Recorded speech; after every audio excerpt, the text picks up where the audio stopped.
అందరికీ నమస్కారం అండి. ఈరోజు మనం వేదుల సుభద్ర గారు రచించిన దొంగ అనే ఓ చక్కటి కథను విందాం. ఇక కథలోకి వెళ్దాం. అక్క, పక్కింటి అక్క వాళ్ళు వెళ్ళిపోయారా అని అడిగింది పనమ్మాయి లలిత శాంతిని.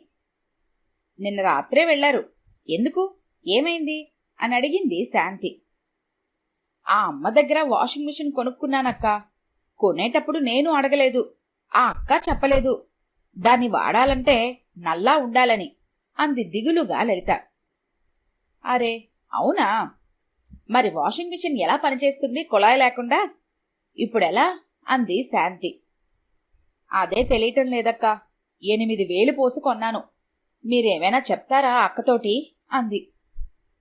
చూస్తాలే. ఇంతకుముందు స్కూటర్ గురించి అడగమన్నావు కదా, అప్పుడు అడిగితే లేదంది. పైగా నువ్వు చెప్పింది అర్థం కాలేదు అంది. అయినా ఇప్పుడింకా అమెరికా వెళ్తూ ఉంటారు. 2 రోజులు పోతే కాని అడగడానికి కూడా కుదరదు. పైగా వాళ్ళ దగ్గర ఇండియా ఫోన్ నంబర్లు ఇంకా ఉన్నాయో లేవో. ఒకవేళ లేకపోతే కొత్త నంబర్లు వచ్చే వరకు మాట్లాడడమే కుదరదు.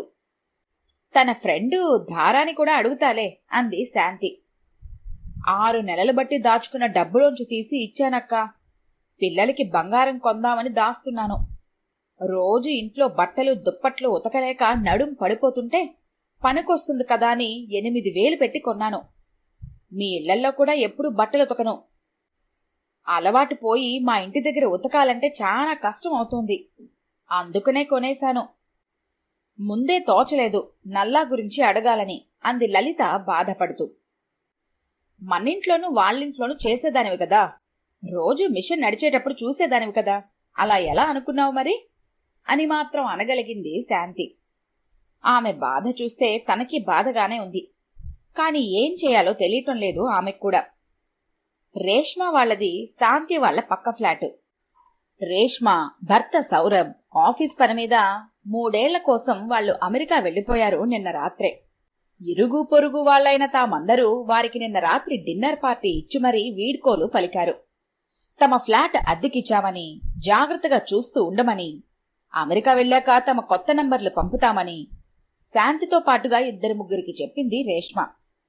శాంతిది రేష్మ వాళ్ల పక్కిల్లే అయినందువల్ల ఇద్దరికి ప్రాణ స్నేహమని కాదుగాని ఇరుగు పొరుగుల మధ్య ఉండాల్సిన సఖ్యత ఉంది. దానికి శాంతే కారణం. రేష్మ అగర్వాల్ వాళ్లది రాజస్థాన్. భర్త ఉద్యోగరీత్యా బెంగళూరు వచ్చి 12 ఏళ్లవుతోంది. పెళ్లయ్యాక అదే ఆమె పుట్టి పెరిగిన ప్రాంతాన్ని వదిలి రావటం. వస్తూనే బెంగళూరు నగరాన్ని ఆమె ఎంతో ఇష్టపడింది. ముఖ్యంగా ఎండ పెద్దగా తెలియని వేసవి కాలాన్ని, ఎంతో స్నేహంగా ఉండే స్థానికులని. రేష్మ వాళ్లది మొదట్నుంచి మా ఇంటికొస్తే మాకేం తెస్తావు, మీ ఇంటికొస్తే మాకేమిస్తావు అనే మనస్తత్వం. ప్రతి పని రూపాయితో ముడివేసి చూసి లాభ నష్టాలు బేరీజు వేసి మరీ చేస్తుంది, మాట్లాడుతుంది కూడా రేష్మ. శాంతి దానికి పూర్తిగా వ్యతిరేకం. ఆమెకి మనుష్యులు, మమతల మీద నమ్మకం ఎక్కువ. ప్రతి పనిని కేవలం తమ స్వార్థంతో ఆలోచించకూడదు అనేది ఆమె నమ్మకం. రేష్మ మనస్తత్వం శాంతికి బాగా తెలుసు. అయినా అది ఆమె తత్వం అనుకుంటుంది తప్ప మరోలా అనుకునేది కాదు. అందుకే పెద్దగా పట్టించుకునేది కాదు. ఆమెతో చాలా అనుభవాలైనా సరే. కాని ఆ రోజు లలిత చెప్పిన మాట విన్నాక ఎందుకో బాధగా అనిపించింది. లలితకి ఈ మిషన్ల పట్ల పెద్దగా అవగాహన లేదు. కనీసం రేష్మ చెప్పుండొచ్చు కదా అనుకుంది. ఆ రోజు భర్త శ్యామ్తో అదే మాట అంది. విని ఊరుకున్నాడు శ్యాము. కాని శాంతి ఊరుకోలేకపోయింది. బాధగా దిగులుగా ఉన్న లలిత ముఖమే కళ్ల ముందు కదలాడి బాధపడింది. ఒకసారి ధారికి ఫోన్ చేస్తేనో అనుకుంది. దాదాపు 3 నెలల క్రితం తాము అమెరికా వెళ్లాలన్న వార్త తెలియగానే, ఫ్రెండ్స్, మీ అందరికీ తెలుసు మేము 3 సంవత్సరాల పాటు అమెరికా వెళ్తున్నామని. అందుకే మా ఇంట్లోని వస్తువులు కొన్ని అమ్మేదలుచుకున్నాము. అవన్నీ ఒక ఆల్బంలో పొందుపరిచాను. మీకు నచ్చితే చూసి నాకు మెసేజ్ చేయండి అని తమ అపార్ట్మెంట్ వాట్సాప్ గ్రూప్లో మెసేజ్ పెట్టింది రేష్మ. వెంటనే అందరూ మెసేజ్లు పంపటం మొదలుపెట్టారు. మంచం ఎంతకు అమ్ముతున్నారు? కారు కూడా అమ్మేస్తారా? ఫ్రిడ్జ్ ఎన్నేళ్ల పాతది? ఇలా అందరికీ సమాధానాలు పంపించసాగింది రేష్మ. రేష్మాకి ఆప్తమిత్రురాలు ధార సలహా ఇచ్చింది. ఫోటోలు ఎలాగూ తీసావు కదా, దాని కిందే ధర కూడా రాసేస్తే అందరికీ వీలుగా ఉంటుంది కదా అని. దానికి రేష్మ ఇలా సమాధానం చెప్పింది. ధర అక్కడే రాసేస్తే కొనేవారికి ఏమీ ఉత్సాహం ఉండదు. ఎవరైనా నాకు మెసేజ్ పంపిస్తే ఒకసారి వచ్చి చూడండి, ధరదేముంది, అప్పుడే మాట్లాడదాం అంటాను. అందువల్ల వాళ్ళొస్తారు. అలా నా సామాను గురించి మరింతమందికి తెలిసే అవకాశం ఉంది. అమ్ముడుపోయే ఛాన్స్ ఎక్కువ అంది. వ్యాపారాల గురించి నీకు తెలిసినట్లు మరెవరికీ తెలియదు సుమా. నువ్వు చెప్పింది నిజమేనేమో అంది స్నేహితురాలు ధార. చూస్తూ ఉండు, నెల రోజుల్లో అన్ని ఎలా అమ్మేస్తానో అంది రేష్మ ధీమాగా. ధార నవ్వింది. దాదాపు 400 ఫ్లాట్ల దాకా ఉన్నవారి అపార్ట్మెంట్ కాంప్లెక్స్లో ప్రతి 2-3 నెలలకి ఎవరో ఒకరు ఎక్కడికో వెళ్ళిపోతామనడం, సామాన్లు, ఒక్కోసారి ఇల్లు కూడా అమ్మేయడము మామూలే. ఇప్పుడొస్తున్న టెక్నాలజీని ఉపయోగించుకుని అందరూ ముందే ఫోటోలు తీసి నెట్లో పెట్టి ఆ పనిని మరింత సులభంగా చేసుకుంటున్నారు. అందుకే భర్త సౌరభ్కి అమెరికా వీసా రాగానే ప్రయాణ సన్నాహాలు మొదలుపెట్టింది రేష్మ. తనవి, 2 ఆడపిల్లలవి బట్టల దగ్గర నుంచి సర్దటం, అమ్మేవన్నీ లిస్టు రాసుకుని అన్ని వెబ్సైట్లలో ఫోటోలు తీసి పెట్టటం, ఇలాంటి పనుల్లో బిజీ అయిపోయింది. చెన్నైకి వీసాకి వెళ్లి రాగానే చుట్టుపక్కల వాళ్లందరూ రావటము, వివిధ వస్తువులను చూడటం జరిగిపోయింది. అపార్ట్మెంట్ కాంప్లెక్స్లో ఏ వార్తైనా చాలా తొందరగా అందరికీ చేరుతుంది. దానికేమీ ప్రత్యేకమైన న్యూస్ ఛానల్ అక్కర్లేదు. రేష్మ అమ్మే వస్తువులన్నీ చాలా ఖరీదుగా ఉన్నాయిట. నిన్న సంధ్య చూసి వచ్చిందట. తనే చెప్పింది, మన వాళ్ళెవ్వరూ కొనుక్కోరు, బయటవారు కొనుక్కోవలసిందే అంది ప్రీతి తన వాకింగ్ ఫ్రెండ్ అపర్ణతో. అవునట, పిల్లల బోర్డు గేములు, బొమ్మలు కూడా అమ్మేస్తుందిట. నిన్న పవిత్ర అంది. తనని అడిగిందిట, నీకు టెడ్డీ బేరు, కోతులు అలాంటి సాఫ్ట్ బొమ్మలు కావాలా అని. ఏదైనా అనాథాశ్రమంలో ఇవ్వచ్చు కదా, మరీ అంత ఆశ అవసరమా అంది అపర్ణ కూడా. రేష్మ దానం చేయటమా అని నవ్వుకున్నారు కూడా. పాతకారైనా రేటులో మాత్రం ఏమీ తగ్గరట. ఒక్క కర్ణాటక రిజిస్ట్రేషన్ అని తప్ప మరేమీ లాభం లేదు ఆ కారు కొనుక్కోవడంలో అనుకున్నారు మగవారు. రేష్మ సంగతి మనకు తెలుసు కదా, తనకి పైసా అయినా సరే లాభం లేకపోతే ఏ పని చేయదు అనుకున్నారు. అవన్నీ మనకెందుకు, తనకిష్టమైనవి అమ్ముతోంది, మనకిష్టమైతే కొనుక్కోవటం, లేదంటే లేదు అంది శాంతి. రేష్మ భర్త సాఫ్ట్వేర్ ఇంజనీర్. ఇంట్లోనే బట్టలు, ఇమిటేషన్ నగలు అమ్ముతుంది. చాలా తెలివైంది. ఇంట్లో అమ్మడమే కాకుండా చుట్టుపక్కల హోటల్లోనూ ప్రముఖ హాళ్లలోనూ జరిగే ప్రదర్శనలో తన వస్తువులు పెట్టి అక్కడ కూడా అమ్ముతుంది. ఇంత ఉత్సాహం ఉన్నదానివి కదా, చక్కగా ఒక బొటిక్ పెట్టుకోవచ్చు కదా, రోజంతా అక్కడా ఎక్కడా సేల్స్ పెట్టుకునే బాధ తప్పుతుంది అంది స్నేహితురాలు ధార ఒకనాడు. మన షాప్ అయినా రోజంతా చేసేది అమ్మకమే కదా, షాప్ అంటే ఎంత ఖర్చు, ఎన్ని చూసుకోవాలి.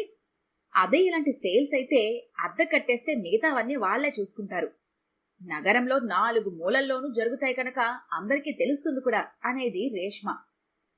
ఫ్రెండ్స్, ఎంతో మంచి స్టాక్ వచ్చింది, వెంటనే వస్తే మీకు మంచి రేట్లకే ఇస్తాను అంటూ అందరినీ ఊదరగొట్టేది. ఒకసారి తమ ఇంటి దగ్గరగా ఉన్న క్లబ్లో తనే సేల్ ఏర్పాటు చేస్తే ఎలా ఉంటుంది అన్న ఆలోచన వచ్చింది రేష్మకి. వెంటనే తనకి తెలిసిన చిన్న చిన్న వ్యాపారులందరికీ మెసేజ్లు పంపింది. వాళ్లందరూ ఆమెలాగే ఆలోచిస్తారు కనుక వెంటనే సరే అన్నారు. ఆ క్లబ్ కొత్తగా కడుతున్నారు. బ్యాడ్మింటన్ కోర్టులు, టెన్నిస్ కోర్టులు, పార్టీ హాలు, ఇలా ఒక్కొక్కటి పూర్తి చేసుకుంటూ వస్తున్నారు. పార్టీ హాల్లో ఇంకా టైల్స్ పరవలేదు. కరెంటు కూడా తాత్కాలికంగా పక్క వైర్లు లాగి పెట్టారు. ఆ హాల్లోనే రేష్మ ప్రదర్శన ఏర్పాటు చేసింది. పూర్తిగా తయారవ్వలేదు కనుక క్లబ్ వారితో మాట్లాడి తక్కువ ధరకి ఒప్పించింది. కాని ప్రదర్శనలో తమ వస్తువులు అమ్మేవారందరి దగ్గర నుంచి మాత్రం భారీగా డిపాజిట్లు, దుకాణాలకి అద్దెలు వసూలు చేసింది. దాంతో ఆమె వస్తువులు పెద్దగా అమ్మకుండానే లాభాలు కనిపించేసరికి ఆమె ఉత్సాహాన్ని ఆపుకోలేకపోయారు ఎవరు. దినపత్రికలతో పాటు చిన్న చిన్న పాంప్లెట్లు పంచింది. ఒక లోకల్లో ప్రకటన కూడా ఇచ్చింది. దానితో ప్రదర్శనలో దుకాణాలు పెట్టేవారందరూ చాలా ఉత్సాహపడ్డారు. ఫేస్బుక్లో ఒక పేజీ తయారు చేయించింది. ఆ ప్రదర్శన గురించి అపార్ట్మెంట్కి సంబంధించిన అన్ని గ్రూపుల్లోనూ రోజూ మెసేజ్లు పంపసాగింది. కొన్ని ఫోటోలతో సహా. దీనివల్ల ఆ సేల్ కోసం ఆమెతో పాటు అందరూ ఎదురు చూడటం మొదలైంది. ఒక శనివారం పొద్దున్నే మొదలైంది ప్రదర్శన. నేల మీద టైల్స్ వేయని చోట్ల జంపఖానా పరిచింది. అది కింద సిమెంట్ నేల తడిగా ఉండటంతో మొత్తం తడిసిపోయింది. కరెంటు కూడా వస్తూ పోతూ ఉండడం వలన, అక్కడిచ్చింది టెంపరరీ కనెక్షన్ కావటం వలన అందరికీ చాలా ఇబ్బంది అయింది. చీకట్లో వస్తువులు సరిగా కనిపించక చాలా మంది వెంటనే తిరిగి వెళ్లిపోయారు. ఇలాంటివెన్నో కారణాల వల్ల 3 రోజులు జరగాల్సిన ప్రదర్శన మొదటి రోజు మధ్యాహ్నానికి మూత వేయాల్సిన అవసరం వచ్చింది. షాపులు పెట్టుకున్న వారందరూ నిరాశగా మొదటి రోజు సాయంత్రానికి మూసేసి వెళ్లిపోయారు. అనుకోకుండా వర్షం రావటంతో కొత్తగా వేసిన పైకప్పుల్లోంచి కొన్ని చోట్ల నీళ్లు కారి ఒకరిద్దరు జారి పడటంతో పరిస్థితి కొంచెం చేయదాటింది. దాంతో అందరూ క్షమాపణలు చెప్పేసి ఎక్కడ వారక్కడి నుంచి జారుకున్నారు. రేష్మ కూడా గబగబా తన సామాను సర్దేసుకుని డ్రైవర్తో కారులో పెట్టించేసుకుని ఇంటికొచ్చేసింది. అందరికీ ధన్యవాదాలు అంటూ మెసేజ్ పంపించేసి దాని గురించి మర్చిపోయింది. కాని ఆమెకి ప్రదర్శనలో షాపులు పెట్టుకునే నిమిత్తం డబ్బిచ్చిన వారెవ్వరూ మర్చిపోలేదు. దాదాపు 15 మంది తాము పెట్టుకునే స్టాల్ పరిమాణాన్ని అనుసరించి 2,000 నుంచి 15,000 దాకా డిపాజిట్లు ఇచ్చారు. అది ప్రకటనలు, ఇతర ఏర్పాట్లు చేసేందుకు ఇచ్చే మొత్తం. ఇక్కడ ఏర్పాట్లు లేవు, అమ్మకాలు జరగలేదు కనుక తామిచ్చిన మొత్తాన్ని తమకు వెనక్కి ఇచ్చేయాలని అందరూ రేష్మని కోరారు. తీసుకోవడమే గాని తిరిగివ్వడం తెలియని రేష్మ ఏమాత్రం బెదరలేదు. అమ్మకాలు జరగకపోతే నా తప్ప, జనం రాలేదు, అక్కడ ఏర్పాట్లు క్లబ్ వారు సరిగా చేయలేదు, దానికి నేనేం చేయగలను? వారం రోజులకు పైగా తిరిగాను ఇవన్నీ చూసుకోవటానికి. పేపర్లలో ప్రకటనలిచ్చాను, మీరు చూసే ఉంటారు. ఇంతకంటే నేనేమీ చెయ్యలేను. మీరిచ్చిన డబ్బు వీటన్నిటికీ ఖర్చు అయిపోయింది. నా దగ్గర పెద్దగా ఏమీ మిగల్లేదు అంది. మీ ఇష్టమున్న చోట చెప్పుకోండి అనే అర్థం వచ్చేట్టు. ఎన్ని రకాలుగా చెప్పినా ఆమె వినకపోవటంతో వాళ్ళకి తప్పని పరిస్థితిలో దగ్గరున్న పోలీస్ స్టేషన్లో ఆమె మీద ఫిర్యాదు చేశారు. అది చేసిన 2 రోజులకి పోలీసులొచ్చారు. ఎప్పుడూ లేనిది అపార్ట్మెంట్లోకి పోలీసులు రావటంతో అది చాలా హడావిడిని సృష్టించింది. అందరూ కుతూహలంతో ఎవరికోసమో వచ్చారు అనుకున్నారు. వాళ్లు సెక్యూరిటీతో మాట్లాడి తిన్నగా రేష్మ ఫ్లాట్కి వెళ్లి ఆమెకి పరిస్థితి వివరించి స్టేషన్కు రావాలి అన్నారు. అప్పుడు కూడా రేష్మ పిసరంత కంగారు పడలేదు.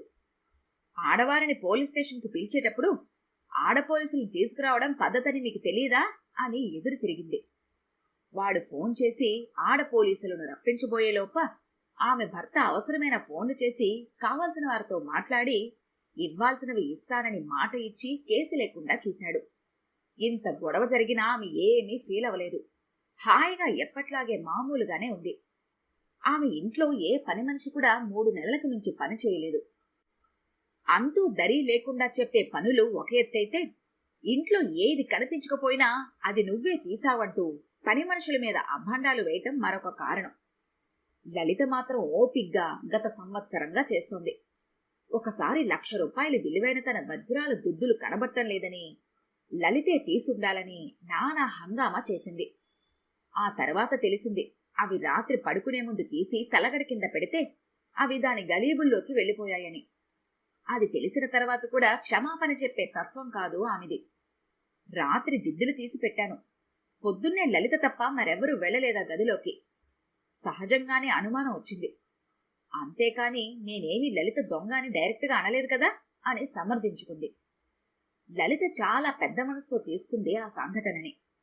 ఆమె దొంగ అన్నంత మాత్రాన దొంగనైపోను కదా అక్క, అది ఆమె మనసు అనుకుని వదిలేద్దాం. ఇవన్నీ పెట్టుకుంటే పిల్లలున్నదాన్ని, ఈ సిటీలో బ్రతకేదెలా అంది.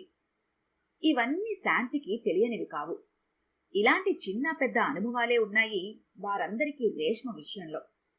అన్నీ తెలిసి కేవలం ఆ వాషింగ్ మిషన్ ని వదిలించుకునేందుకే లలితకి చెప్పకుండా అంటగట్టిందా అన్న అనుమానం కూడా శాంతికి వచ్చింది. అయినా పొరపాటున అమ్మిందేమో, కనుక్కొని వీలైతే సరిచెయ్యొచ్చేమో అన్న అభిప్రాయమే బలంగా ఉండటంతో ధారకి ఫోన్ చేసింది. ధారకి రేష్మకి ఎంతో తేడా. అసలిద్దరికీ అంత స్నేహం ఎలా కుదిరిందో కూడా తెలియదు అనుకుంటారు అందరూ. ధార చాలా బాగా మాట్లాడుతుంది. హాయ్ శాంతి, చెప్పు, ఎలా ఉన్నావు అంది ధార. నేను బాగున్నాను ధార, నువ్వెలా ఉన్నావు? రేష్మ దగ్గర నుంచి ఫోన్ వచ్చిందా అంది శాంతి. ఫోన్ కాదు కాని నిన్న మెసేజ్ పంపింది. కొత్త నంబర్ కూడా ఇచ్చింది వాట్సాప్లో. ఫ్రీ కదా, ఇప్పటి నుంచి ఎన్ని కావాలంటే అన్ని మెసేజ్లు పంపుకోవచ్చు అంది నవ్వుతూ. అవును, చిన్న ప్రాబ్లం అని లలిత సంగతి అంతా వివరించింది. ఓ అవునా, తనంది ఓసారి నాతో. అన్నీ ఎలాగోలా అమ్మాను గాని ఈ వాషింగ్ మిషన్ పోవటం లేదు. ఎలక్ట్రానిక్ వస్తువులంటే అందరికీ చులకనా అని అంది. పాపం, లలిత స్కూటర్ అడిగింది కిందటి నెల. అప్పటికే అది అమ్మేశానని చెప్పింది. తనకి హిందీ సరిగ్గా రాక నన్ను అడగమంది అంది శాంతి. లేదే, స్కూటర్ నేను మొన్ననే తీసుకున్నాను నా ఫ్రెండ్ కోసం. లలిత అయితే డబ్బు తక్కువ ఇస్తుందేమోనని అలా చెప్పుంటుంది అంది ధార. ఓ నిజంగానా? సరే, అది పోనీలే. ఇప్పుడు లలిత ఉంటున్న ఇంట్లో కొళాయిలు లేవు. నీళ్లు డ్రమ్ములో నింపి వాడుకుంటారు. అలాంటి ఇంట్లో వాషింగ్ మిషన్ అంటే కష్టం కదా. పోనీ లలితను నీ దగ్గర పెట్టేయమంటావా మిషన్ని? డబ్బు వెనక్కిచ్చేస్తుందేమో అడుగుతావా అంది ఆశగా. ఏమో శాంతి, నేనేమీ చెప్పలేను. రేష్మ సంగతి నీకు తెలుసు కదా, అడిగి చూస్తాను అంది ధార. మర్నాడు మళ్లీ ఫోన్ చేసింది. ఆవిడ సంగతి తెలిసి నువ్వు ఆశపడుతున్నావంటే నువ్వు అమాయకురాలువని అర్థం అని శ్యామ్ ఏడిపించినా సరే. ధార చెప్పిన సమాధానం విని షాక్ అయింది శాంతి. తనకి ముందే తెలుసట లలిత ఇంట్లో నల్లా లేదని. అయినా కొనుక్కుంటానని అందుకదా, అంటే ఏదో ఒక ఏర్పాటు చేసుకుంటుందని అనుకున్నాను. చూస్తూ చూస్తూ 8,000 వస్తువు కొనుక్కునేటప్పుడు ఆ మాత్రం జాగ్రత్త నువ్వు తీసుకోవా ధారా? దానికి నేనే రకంగా జవాబు చెప్పగలను? తనకి వీలైతే నల్లా పెట్టించుకుని వాడుకోమను, లేదంటే దాన్ని మాసిన బట్టల పెట్టిగా వాడుకోమను అంది ఖచ్చితంగా. ఏ వస్తువైనా అమ్మేవారు ఎన్ని రకాలుగానూ చెప్పమ్ముతారు. అన్నీ చూసి కొనుక్కోవటం కొనుక్కునేవాళ్లు తీసుకోవాల్సిన కనీస జాగ్రత్త. పైగా అది నీ ఇంట్లో పెట్టుకుని నీ మీదకు తెచ్చుకుంటే నేనేమి జవాబుదారుని కాదు కదా అని చెప్పింది అంది ధార. ఏం మాట్లాడాలో తెలియలేదు శాంతికి. కోట్లలో ఆస్తులు కూడబెడతారు, లక్షలు ఖరీదు చేసే ఇళ్లు కొనుక్కుంటారు, వేలకి వేలు ఖరీదు చేసే బట్టలు నగలు కొంటారు. తమ కోసం ఎంతైనా ఖర్చు పెట్టుకుంటారు. కాని ఒక పని మనిషి దగ్గరకొచ్చేసరికి ఇంత చిన్నగా లేకిగా ఎలా ఆలోచిస్తారు? ఈ 8,000 ఆమెకి ఏ మూలకి రావు. గట్టిగా మాట్లాడితే ఒక డ్రెస్సు ఖరీదు. ఇలా అనుకుంటేనే శాంతి మనసంతా దిగులుతో నిండిపోయింది. మొదటిసారి రేష్మ మీద పట్టరాని కోపం వచ్చింది. అదే మాట భర్తతో అంటే శ్యామ్ నవ్వుతూ, ఇలాంటివన్నీ చేస్తేనే అలాంటి ఆస్తులు కూడబెట్టగలరేమో, అది ఆలోచించు అన్నాడు.